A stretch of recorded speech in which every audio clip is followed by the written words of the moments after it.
نحمده ونستعينه ونستغفره ونعوذ بالله من شرور أنفسنا ومن سيئات أعمالنا من يهده الله فلا مضل له ومن يضلل فلا هادي له وأشهد أن لا إله إلا الله وحده لا شريك له وأشهد أن محمدا عبده ورسوله صلى الله وسلم وبارك عليه وعلى آله وصحبه أجمعين. أما بعد فإن أصدق الحديث كتاب الله وخير الهدي هدي محمد صلى الله عليه وسلم وشر الأمور محدثاتها وكل محدثة بدعة وكل بدعة ضلالة وكل ضلالة في النار. أعوذ بالله من الشيطان الرجيم. قال الله تعالى في كتابه الكريم: يا أيها الذين آمنوا اتقوا الله حق تقاته ولا تموتن إلا وأنتم مسلمون. يا أيها الذين آمنوا اتقوا الله وقولوا قولا سديدا يصلح لكم أعمالكم ويغفر لكم ذنوبكم ومن يطع الله ورسوله فقد فاز فوزا عظيما.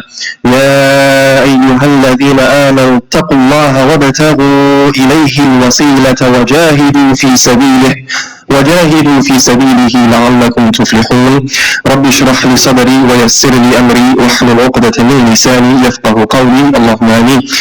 Dear brothers and sisters, respected elders, honorable Muslims, worshippers of Allah subhanahu wa ta'ala, followers of Muhammad sallallahu alayhi wa sallam, we begin by praising and thanking Allah subhanahu wa ta'ala. We acknowledge His oneness in the right to be worshipped and in His sovereignty and in the uniqueness of His names and attributes. We ask Him for His assistance and His forgiveness, and we ask Him to keep us upon guidance. We ask Him to send peace and salutations upon His final Prophet Muhammad sallallahu alaihi wasallam, His household, His companions, and all those who follow Him. Alhamdulillah, recently I have been blessed with a baby girl, as some of you know. And so I was 2 minutes late and I'll blame the baby for it. I think the baby won't mind. But having this experience, witnessing the birth of a human being, becoming a father for the first time, has many challenges, but at the same time enabled me to have many beneficial reflections, things that we can take as lessons to strengthen our iman and to increase our taqwa. And so today, inshallah ta'ala, in this khutbah, I will share a few things that I learned from this newborn baby, things that we can learn from newborn babies as believers. Number one, the first thing that we can learn from newborn babies is the creative power of Allah subhanahu wa ta'ala. You see, every single human being comes from one cell in the beginning. The zygote is only one cell, the combination of the sperm cell and the egg, the egg cell, so tiny that it cannot be seen by the naked eye.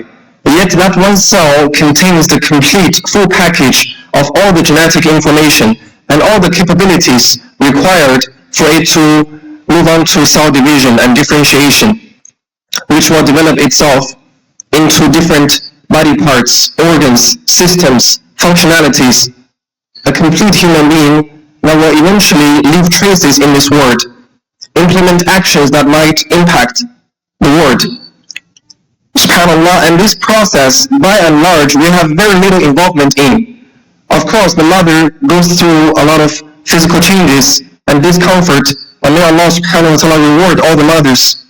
But we are not aware of what's happening in the womb, the different stages, the different transformations. We are not aware. If we haven't learned biology, we don't even know what's happening in the womb. If we don't do ultrasound, we don't even know what's happening in the womb. But Allah subhanahu wa ta'ala has already designed its trajectory, and so it develops with organization, so it develops with due measure, and it becomes a human being eventually. Allah subhanahu wa ta'ala says, وَلَقَدْ خَلَقْنَا الْإِنسَانَ مِنْ سُلَالَةٍ مِنْ طِينٍ. We have indeed created human beings from the extract of clay. ثُمَّ جَعَلْنَاهُ نُطْفَةً فِي قَرَارٍ مَكِينٍ. And we have made him a drop of fluid, the sperm drop, in a stable container, meaning the womb. ثم خلقنا النطفة علقة فخلقنا العلقة مضغة فخلقنا المضغة عظاما فكسونا العظام لحما ثم أنشأناه خلقا آخر فَتَبَارَكَ اللَّهُ أَحْسَنُ الْخَالِقِينَ. And then we made that sperm drop into a clot of blood, and then we turned that into a lump of flesh, and then we turned that into bones, and then we covered bones with meat, and then we made it into an independent, separate creation. So glorified is Allah, the best creator. SubhanAllah, when we see the birth of a new human being, we are reminded of the creative power of Allah subhanahu wa ta'ala. But in the Quran, whenever Allah mentions creation, a lot of times, it is followed by the mention of resurrection. Witnessing the birth of a new human being should be a reminder that we will be brought back to life again. And that is not difficult for Allah subhanahu wa ta'ala. In the passage that I just mentioned, immediately after that, Allah says, ثُمَّ إِنَّكُمْ لَمَيِّتُونَ. And then after that, you will die. All of you will die. ثُمَّ إِنَّكُمْ يَوْمَ الْقِيَامَةِ تُبْعَثُونَ. And then on the day of judgment, all of you will be raised back to life again. Similarly, he says, قُلْ يُحْيِيهَا الَّذِي أَنْشَأَهَا أَوَّلَ مَرَّةٍ. Say the one who initiated human beings in the first time, in the first place, can give it life again. And similarly, he says in Surah Al-Qiyamah, أَلَيْسَ ذَلِكَ بِقَادِرٍ عَلَىٰ أَن يُحْيِيَ الْمَوْتَى. The one that created human beings, doesn't he have the power to give him life again, to bring him or her back to life again? And so when we witness an infant baby, or when we experience the birth of a new human being, we should be reminded of our own resurrection. The difference is, the first time we are born pure and innocent and sinless, we have nothing to answer for. But the second time we are given life, we will carry our deeds that we have performed in this life, and we will answer for our deeds. And we ask Allah subhanahu wa ta'ala to make our hisab easy for us. The second thing that I've learned from my newborn baby, her name is Misk, by the way, and we can learn from newborn babies, is about humility. Allah Azza wa Jalla says, الله الذي خلقكم من ضعف ثم جعل من بعد ضعف قوة ثم جعل من بعد قوة ضعفا وشيبة يخلق ما يشاء وهو العليم القدير. He says, Allah is the one who created you from weakness, and then after that He gives you some strength, and then after that He makes that strength into weakness again and white hair, and He creates whatever He wishes, and He is all-knowing and all-capable. And so when you see a newborn baby, you truly realize how weak human beings are. The newborn baby cannot turn by himself or herself. A newborn baby cannot express clearly what he wants or what discomfort he or she is experiencing. A newborn baby cannot support himself or herself, has no way of seeking provision. And so that is where we all come from, that fundamental weakness.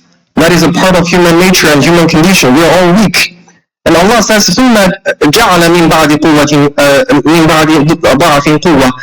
After that, He made for you power. He granted you some strength. And so He says, وَجَعَلَ لَكُمُ السَّمْعَ وَالْأَبْصَارَ وَالْأَفْئِدَةَ قَلِيلًا مَا تَشْكُرُونَ. He gave you sight and hearing and intellect, but how little are you grateful? SubhanAllah, every single achievement or accomplishment that you claim for yourself, if you truly think about it, has a lot to do with external factors, circumstances, support from the environment.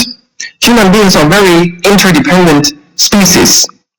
And so if you think that you are successful because you have gone through a good education, well, you have to remember that you were fortunate enough to have parents that valued a good education, that afforded that good education, and that you are fortunate enough to be in a stable society that could give you that access to that good education. And so the fact that we are who we are today, that we can do what we can do today, is the result of a lot of external support, and ultimately support from Allah subhanahu wa ta'ala, this quwwah, this strength given by Allah Azza wa Jal. Without this support, without this nurturing, we are all weak. And so the next time you feel the tendency to be arrogant, or you feel agitated that you are not acknowledged for who you are, that you are not respected for your status, I want you to visualize yourself in that baby state, which we were all once in. Visualize yourself as that weak, fragile, vulnerable, powerless baby. That is who you still are. Technically, you are still that weak as a creation, and so that you will not be arrogant and you will be humble. Number 3, the third thing we can learn from newborn babies is about tawakkul, trust and reliance. This is related to the second point. Due to the vulnerability, due to the weakness and powerlessness of a newborn baby, the infant has the instinct to cry and to seek help and to turn towards the parents. And the parents have also been given by Allah subhanahu wa ta'ala this paternal and maternal instinct to tend to the baby and to care for the baby. I'm pretty sure almost all of the parents here can testify that before they became parents, nobody said, I'm ready to be a parent. Everyone is perplexed, worried. But once he or she holds the baby in his or her hand, all of a sudden, she feels like, I know what to do, I know what I gotta do. This becomes natural. The worries are gone. It's filled with joy and hope, filled with a sense of responsibility. This is from the mercy of Allah subhanahu wa ta'ala. But it is a baby's instinct whenever he's hungry, or he's cold, or he needs to change diapers, or he's feeling uncomfortable, he immediately cries for help and he seeks that comfort from the mother, from the father, but more so from the mother, but from the parents in general. And so, Imam al-Ghazali rahmahullah, he mentioned in Ihya Ulumuddin, he said tawakkul has 3 levels in terms of strength. He said the basic level of tawakkul is the tawakkul that someone has upon an agent, a wakil. For example, you hire someone to do your taxes. You have a level of trust on this hired agent because you trust his professional qualification or his ability to do what you want him to do. And this is the most basic, the very minimal amount of tawakkul. And unfortunately, this is how a lot of Muslims trust upon Allah subhanahu wa ta'ala. They acknowledge that Allah is powerful, that Allah can grant blessings, but it's like a transaction-based trust. I make dua, if Allah answers, great. If Allah doesn't answer, I will seek other means. This is how many people are. And this is not sufficient. So he mentions a second level, a higher level of tawakkul, which is, he says, this is the tawakkul of an infant baby upon his mother, because he knows no one else. Whatever he needs, whatever he wants, whatever he feels, he immediately, instinctively turns towards the mother. And this is the tawakkul that believers should have. It should become our nature, that whenever we need something, whenever we feel lonely, whenever we feel weak, whenever we feel misunderstood, the first reaction is we turn to Allah subhanahu wa ta'ala. We raise our hands in dua, we go and pray, we recite adhkar, we have a conversation with Allah subhanahu wa ta'ala. This should be our level of tawakkul. And this is the second level of tawakkul. We can learn from babies how they trust upon their parents, because they have no one else to resort to. And then he mentioned an even higher level of tawakkul, perhaps the highest level of tawakkul, which is the reliance of a mayyit, a deceased person, upon the ghasil, the one who washes him. Subhanallah. Think about the situation when you are dead, your soul has left your body can no longer move or fall. How do you trust the person who washes you? You have no option but to trust. So the second level is, there's no one to go to except Allah. The third level is, there's no option except to trust Allah. There's nothing you can do except to trust Allah subhanahu wa ta'ala. And this is the highest level of tawakkul, the tawakkul of a mayyit, of a deceased person, upon the person who washes him or her. And this is an aspiration that we should pursue. And so these are the 3 things that we can learn from newborn babies.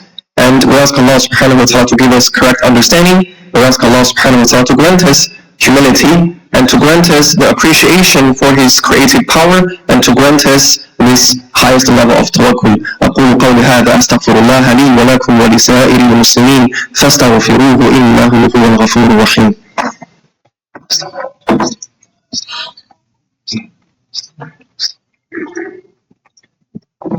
الحمد لله رب العالمين، وصلوات الله وسلامه على أشرف الأنبياء والمرسلين نبينا محمد وعلى آله وصحبه أجمعين. أيها المسلمون اتقوا الله، ومن يتق الله يجعل له مخرجا ويرزقه من حيث لا يحتسب، ومن يتوكل على الله فهو حسبه، إن الله بالغ أمره قد جعل الله لكل شيء قدرا. Brothers and sisters, Imam Ibn Majah narrated on the authority of Aisha radiallahu anha that the Messenger of Allah sallallahu alayhi wa sallam said, a part of the hadith, وَتَزَوَّجُوا فَإِنِّي مُكَاثِرٌ بِكُمْ الْأُمَمِ. He said, get married. If you are able to, get married, because I will boast about your numbers to the other nations, meaning on the day of judgment. These statements has several implications. Number one of the primary functions, one of the main purposes of getting married is to have children. This is the natural order of things. Unfortunately, in the modern culture, sometimes people want to get married without thinking about having children. And this is fundamentally a selfish act, right? Having children is not only a social responsibility, because we need a certain level of, we call it replacement level. We need a certain number of new births to maintain the stable demographic structure, so that the elderly can be taken care of, so that the economy can have vitality. And so in Canada, for example, the birth rate is way below replacement level. Replacement level is about 2.1 births per mother, and the current level is about 1.2. And that's why the government constantly encourages immigration to fill the void. And so that's not only a social responsibility, it is also a moral responsibility. In Chinese, we say, 不孝有三，无后为大. There are three kinds of lack of filial piety. There are three kinds of disobedience to your parents. And the biggest one, according to Chinese culture, is to not have children. Because basically you are not repaying the debt that you owe to your parents. Someone took care of you and raised you, yet you refuse to raise someone else into this world and to nurture him upon the guidance of Islam. That's a lack of moral responsibility. So when we think about marriage, for the young people here, when we talk about marriage, we should talk about having children. This is one of the discussions to have before marriage. When do you want to have children?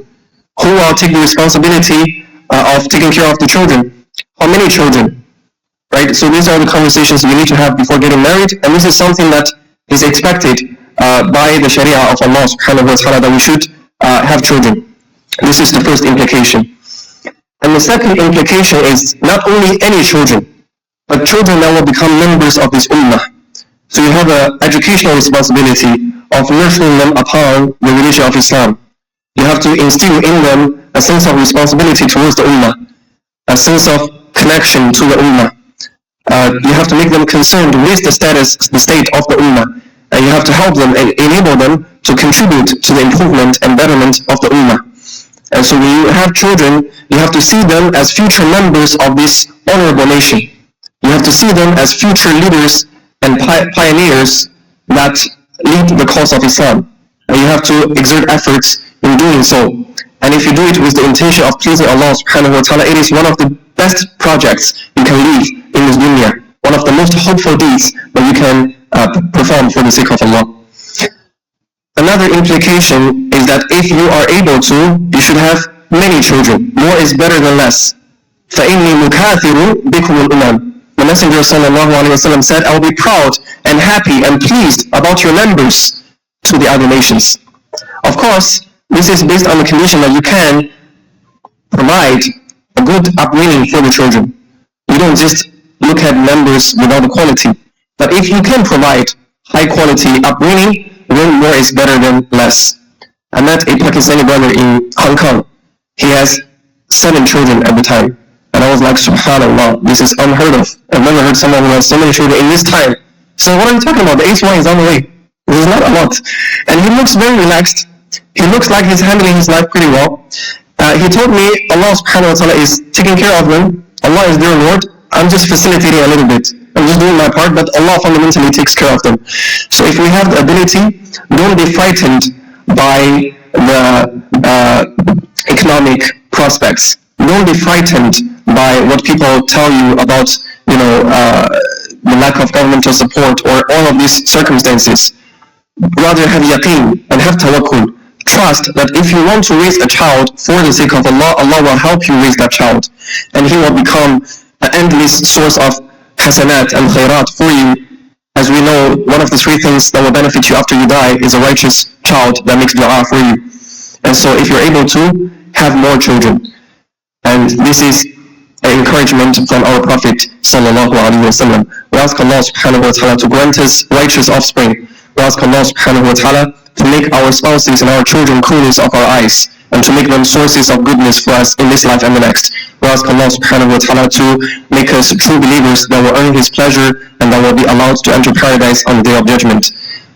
إن الله وملائكته يصلون على النبي يا أيها الذين آمنوا صلوا عليه وسلموا تسليما اللهم صل على محمد وعلى آل محمد كما صليت على إبراهيم وعلى آل إبراهيم إنك حميد مجيد اللهم بارك على محمد وعلى آل محمد كما باركت على إبراهيم وعلى آل إبراهيم إنك حميد مجيد اللهم أعز الإسلام والمسلمين اللهم أعز الإسلام والمسلمين اللهم أعز الإسلام والمسلمين اللهم انصر المسلمين في غزة وفي فلسطين اللهم انصر المسلمين في السودان اللهم انصر المسلمين في كل مكان من أرضك يا رب العالمين اللهم نجي المستضعفين من المؤمنين ربنا آتنا في الدنيا حسنة وفي الآخرة حسنة وقنا عذاب النار اللهم إنا نسألك الثبات في الأمر والعزيمة على الرشد ونسألك شكر نعمتك وحسن عبادتك ونسألك قلبا سليما ولسانا صادقا ونسألك من خير ما تعلم ونعوذ بك من شر ما تعلم ونستغفرك لما تعلم